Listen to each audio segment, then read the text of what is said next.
Latin for Great Charter, was drafted by the Archbishop of Canterbury in June 15th, 1215, in an effort to keep the peace between the unpopular King John of England and the rebel barons. It was designed to defend church rights, to protect against illegal imprisonment, and to guarantee access to swift justice.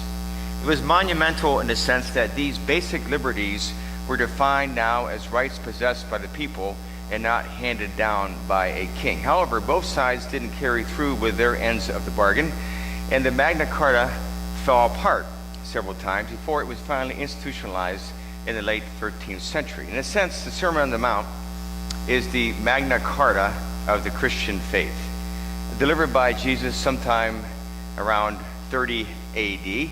You know, if one at least memorized the opening shot of the Sermon on the Mount, the Beatitudes read for us today by Shelley Norris, it could turn out to be a memorization that would guide and inform your life every day, potentially serving as a compass in just about everything you do. In the church I served in Minnesota, I've mentioned this before, there was a call put out every year to mid-high students to join the Sermon on the Mount memorization class. The students met once a week for several months to study and to memorize not only the Beatitudes, but also the entire chapters of Matthew 5, 6, and 7, which constitute the Sermon on the Mount. They were recited as a class to family members and friends and anybody else who wanted to come and listen. It was impressive, it was refreshing, it was heartening to see young people make that commitment. Now, I don't think there's any better way to practice the Christian faith than practicing what Jesus tells us to do in the Sermon on the Mount. But whether one memorizes its lessons or not, the principles of the Beatitudes, if practiced widely, we know, would bring God's kingdom closer to reality here on earth. And God's kingdom is what we strive to usher in, not only into our own personal hearts, but into the condition of the world. Consider a moment what the world would be like if everybody lived the Sermon on the Mount, if everybody became a peacemaker, if everybody viewed themselves as a light to the world, if everybody got over their anger with others, if many didn't feel the need for revenge, if everybody prayed for their enemies, if everybody offered prayers for less fighting and more reconciliation, if everybody did unto others as they would have them do unto themselves. Imagine for a minute what the world would be like. You know, one of the Eisenhower quotes at the Eisenhower Museum in Abilene seems to combine two of the Beatitudes perfectly. Blessed are the merciful, for they shall obtain mercy, and blessed are the peacemakers, for they shall be called the sons and daughters of God. Eisenhower's quote reads, "Every gun that is made, every warship launched, every rocket fired, signifies in a final sense a theft from those who are hungry and are not fed, from those who are cold and are not clothed." I thought how perfect a statement relative to Jesus' intent in the Beatitudes in Matthew 5. This is the same ideal that Jesus laid out almost 2,000 years ago. He teaches us in the Beatitudes that true peace in both the personal and corporate sense comes from the saving power of the Sermon on the Mount. And the saving power of the Sermon on the Mount creates characteristics that in the end help create ways in which you and I can become better people. And we know that without better people, there cannot be a better world. But with better people, there will be a better world. The Beatitudes teach this concept in a very simple and practical way. You know, the football playbook that players study and then execute and gives them a fundamental understanding of the culture and the mission of the team, the person who studies and executes the Beatitudes receives a fundamental understanding of the purpose of life. Now, beatitude is from the Latin beatus, meaning blessed. Quite simply, your life will become more blessed. will become more rewarding. It will become happier if you practice Beatitudes. It will be hard to argue against the idea that the more people practice Beatitudes, the more there will be a greater chance for peace. Now, there isn't enough time to go into every detail of each of the nine Beatitudes, unless we want to stay here until 1 o'clock. But it is widely believed that Jesus taught these 9 Beatitudes to shake things up a little bit. You know, the Jews at that time, and Jesus was Jewish, of course, were living in Roman-occupied Palestine. Victims, as we know, of often ruthless treatment by their captors. Jesus lived in an area called Galilee, an important center for a group called the Zealots, a militant Jewish group fighting for freedom for their homeland. And so to hear things like, blessed are the meek, or blessed are the merciful, or blessed are the peacemakers, or blessed are those who are persecuted for righteousness' sake, was like putting a square peg into a round hole. It just didn't fit. It didn't make any sense to an occupied people. In many minds, the thing Jesus was saying could not be reconciled to what was going on in the world. How could one, for instance, be merciful to those who show little mercy or no mercy? Or how could one be a peacemaker if one lived under the thumb of tyranny? But Jesus was saying that through these Beatitudes, one could discover an inward contentment unaltered and unaffected by anything in the outside world. In other words, yours and my physical circumstances consistently change. And we often have no control over outside forces. But you do, and I do, have control over what's inside. And you and I have the capacity to transform ourselves. As Paul said, do not be conformed to the world, but be transformed by the renewal of your own mind.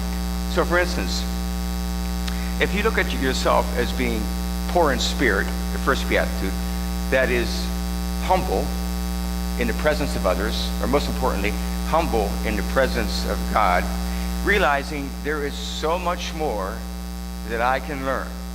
There is so many better attitudes about life that I can have. There's a greater distance to travel for me to become a better person. All this will produce inner contentment and peace, the type that the outside world cannot offer. Consider one of the virtues to which we are attracted to in other people. We aren't drawn to the arrogant and the proud, but we find humility a much more honorable attitude. So Jesus is telling us, by being poor in spirit, that you never consider yourself to be better or more important than the other person. On the PBS NewsHour the other night, they highlighted the serious problem of the overcrowding of Alabama state prisons and the problem of rehabilitation of those who are released. And the broadcast included an African-American pastor who was sitting between 2 men who had just been given their release from one of the state prisons in Alabama. And the pastor said, this man sitting to my left and this man sitting to my right, they are not ex-prisoners, they are not ex-felons, they are human beings. They are human beings like you and I. Blessed are the poor in spirit, for theirs is the kingdom of heaven. Jesus teaches about those who mourn, and those who are gentle, and those who are pure in heart.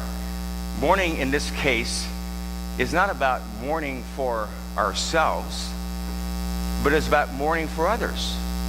Mourning the fact that so much of the world today is in a state of flux, and mourning for the victims of this state of flux. We see the desperation of refugees today.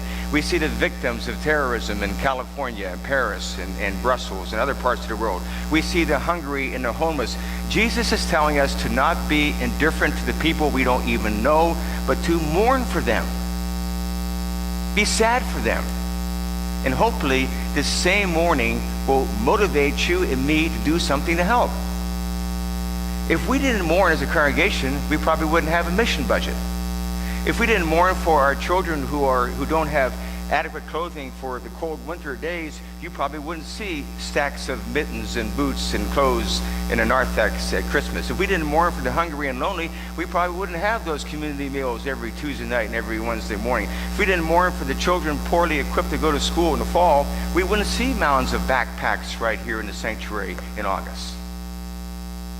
Unless we mourned. Mourning helps raise the antennas of affection and attention for our role in helping make the world a better place to live, and our role in making life a little less difficult for those who struggle. So be as sad as you can, my friends, about someone else's suffering, but take the sadness and do something about it. Jesus in the Beatitudes talks about mercy. Blessed are the merciful, for they shall obtain mercy. Again, we are not drawn to merciless people. We want to see mercy in others, and we want to see mercy in us. Mercy is manifested in many ways, in forgiveness and compassion for the sick, patience with those who do not understand, tolerance of those who make mistakes. We follow the lead of Jesus in the mercy that he exhibited on the cross. And Jesus wants us to search for what is right in life. Blessed are those who hunger and thirst for what is right, for they shall be satisfied.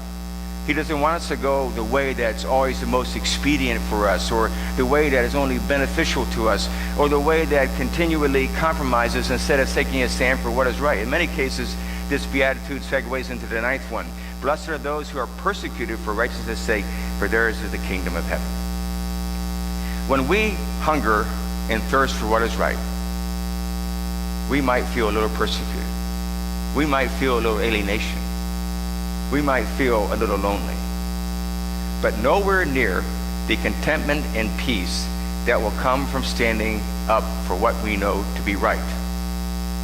When the disciples stood up for the Christian faith in the face of daunting odds, when Martin Luther did not back down from his profession of faith in front of all the church hierarchy, when Scottish reformer John Knox was sentenced to the galley slaves for rebelling against a corrupt church, or when the young Chinese dissident, you remember that picture over all the pages, who stood in front of that tank at Tiananmen Square in China.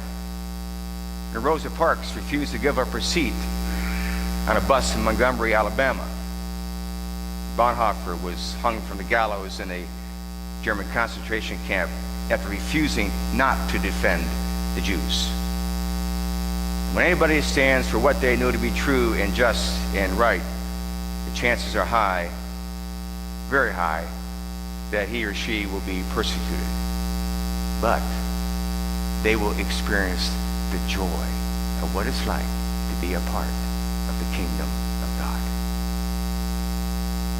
As in every generation, we live in a world that is in need of the spirit of the Beatitudes.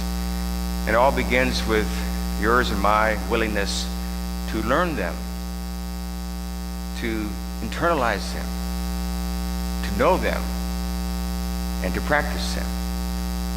If they become your life's Magna Carta, great things will happen. And we need to get that charter in as many hands as possible. Then we will see change not only personally, but we will see it globally. It was Jesus' dream that the kingdom of God be ushered into the hearts of men and women, and therefore into the hearts of the condition of the world. This can happen if we learn and we practice the Christian's Magna Carta, the Beatitudes, and then share it with others. Blessed are the poor in spirit, for theirs is the kingdom of heaven. Blessed are those who mourn, for they shall be comforted. Blessed are the meek, for they shall inherit the earth. Blessed are those who hunger and thirst for what is right, and they shall be satisfied. Blessed are the merciful, for they shall obtain mercy. Blessed are the pure in heart, for they shall see God. Blessed are the peacemakers, they shall be called the sons of God. Blessed are those who are persecuted for righteousness' sake, for theirs is the kingdom of heaven. And blessed are you when people revile you and persecute you and falsely say all kinds of evil against you and me. Rejoice and be glad, for your reward in heaven is great. Amen.